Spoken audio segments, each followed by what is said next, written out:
79-point game.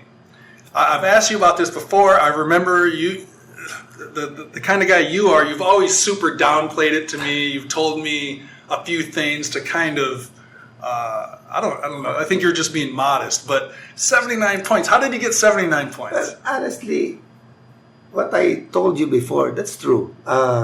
During that time, it was a no-bearing game. I think Ginebra is already qualified for the final. It's a semi-final game.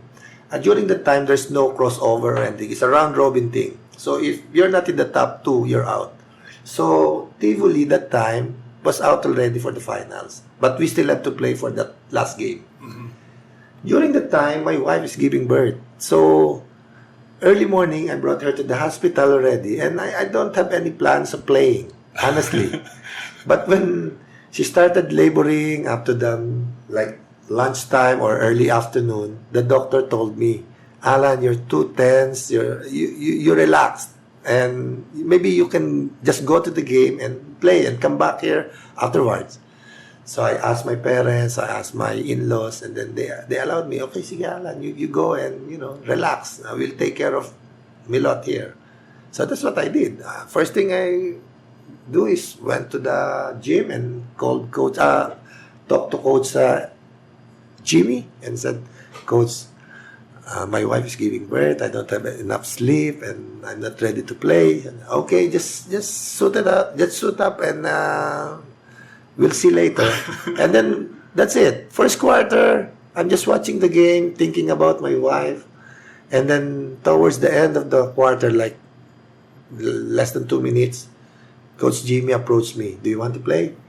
And I said, since I'm here already, okay, I'll play. So I went to the scorer's table, and since it's a no-bearing game, there's no foul, there's no dead ball, and then I think it last 4 seconds when the dead ball came in. The first quarter. The first quarter. That's where I came in. Wow. So it's just like one run over. So second quarter, that's where I started scoring because it's like fast break after fast break, no defense at all. And then during the half, that's where this record came in. Abby King, the king of the boards, the legendary Abby King, he told the guys, hey, for us to be, more active or the game would be more exciting, let's break a record. So we thought of breaking my 15 3-points record that time. So that's the main thing. When we went out, give the screens to Allan, give the ball to Allan, everything. So that's where we started doing it. And then started making the shots. I think I made 37 points that time. And then when I got that 17 3-points, they pulled me out already because we broke the 15. Yeah. We're not really breaking like, let's make Allan 100 points, something like that. No, it's like breaking the 15. So when I made the 17, they pulled me out. But when they realized, okay, let's try to break some more records, they put me in a few minutes, but some of my teammates already it's a garbage points already. Yeah. They want to shoot on their own. So afterwards, they pull me out, and that's it. So the rest is history. That is a crazy story. Just having that, luckily you said yes when the coach asked you if you wanted to go in. Well, I'm a competitor, It's very hard to sit in the bench thinking about your wife giving birth to your first child. Mm-hmm. I'd rather, focus on something else and, enjoy while it's there. Man, incredible. That story, and I understand you say it was a no-bearing game and there wasn't a lot of defense being played, but still, 17 threes, in your percentage, I think they said it was set. You were 17 for 27. Yeah, 57. That's an incredible percentage. If you're in the gym by yourself and you make 17 out of 27, that's incredible. That's true. Well, I'm just in the zone probably that time, and I remember during that stretch, the third quarter stretch, when I made 8 straight or 9 straight, I think the Ginebra guys are really guarding me tight then. Man, it's just, when you talk about 53 points in a half and 37 in a quarter, these are things like recently, Klay Thompson, I think, had 37 this 37 year. last year. Last year. Kobe had 81 a few years ago, so very few people on the planet really knows what that might feel like. You're one of those guys, man. That's why I'm so fortunate that I've been compared to these younger guys like Steph Curry, Klay Thompson, even Kobe Bryant. I'm so flattered for that. But you know what? If I can compare my style, my playing style with the younger guys now, I think I have the same style with Klay Thompson. Okay. Instead of Steph. Because Steph is a point guard. Mm-hmm. I can relate or can see him just like a Jimmy Alapag thing that creates, and if they open, they shoot it. Me, I come up picks. Yeah. I create my own shots. I rely on the point guard or the big man setting screens. So it's more of an eye contact for me. And every time I see Klay Thompson does that, it reminds me of some of my moves. That's great. Bring back memories. That's good. He's a heck of a player, and because he's such a great shooter, and guys have to guard him so tight, that creates a bunch of other opportunities, whether it be driving or passing. He's a really good cutter too. So That's true. I'm sure I mean, having just watched you play and seen you play, there's other facets of your game, but obviously being able to put the ball in the baskets. And there's a trivia. I played against Steph's dad, Del Carey, in 1985 World Interclub Championship in Spain.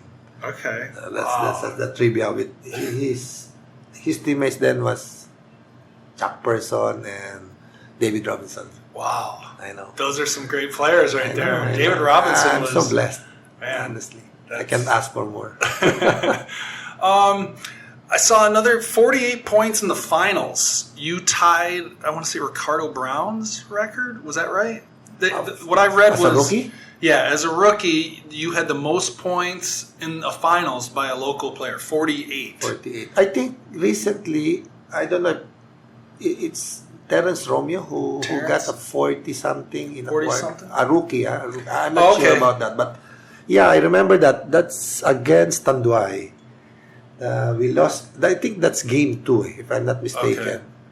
Supposed to win that game, but unfortunately we lost, and Tanduay won the championship. Okay. So that was incredible too. Your rookie season, 48 points. That's a large number of points. I wanted to ask you about the Japan game I mentioned earlier. It said you guys are playing Japan. You're losing. You have a broken hand. Yes. You have 0 points at halftime. Talk me through this. What happened? If I remember it right, Coach Jaworski talked to me during the half and then mentioned, just let it flow. Whatever happens, if we lose, we lose. Just keep on yanking those. If you're open, take the shot. So he gave me that confidence. What hand was bad? You're a lefty, so what was it? Your right hand? Fortunately, no, it's my shooting hand. Your shooting hand. Actually, before that Asian Games, we had this championship, like against Pure Foods, the Great Taste, Tivoli, and Pure Foods. And then I injured my shooting hand. I injured it, I broke my left metacarpal bone in my left shooting hand. Wow. So they cast it for a week. And then since after the championship, here comes the Asian Games. So I keep practicing in a cast. So, I try to work on it, focus on my goal. I want to help Philippines win a medal or something, because that's the first time they allowed professional players to play international. Okay. So I was really excited to be part of that group, and getting that injury put me down at first, but with probably the determination and the desire to be in that group gave me that extra push. And then during that game, that's where I started making those shots, the third quarter or towards the fourth quarter. And then I'm so happy that we won that game and we qualified for the finals, although we lost to China. But until now, I think that's the highest so far for a national team. Yeah. Silver finish. That was an incredible story. 34 points in an international game, which was 20. The half is 20 minutes, not 24. Yes. With a broken hand. It's incredible. That was an. Yeah, they put a metal something here and then put band-aids on it. I've been practicing with it, just like getting comfortable with it, putting some wristbands all over here just to the ball won't slip, it's like a what do you call this, guessing game for me when to start it. Probably couldn't even feel the ball Exactly. as well. At one point, yes. But during that time, adrenaline is pumping so hard. So you make a couple, you start feeling a little better. Yes, that's true.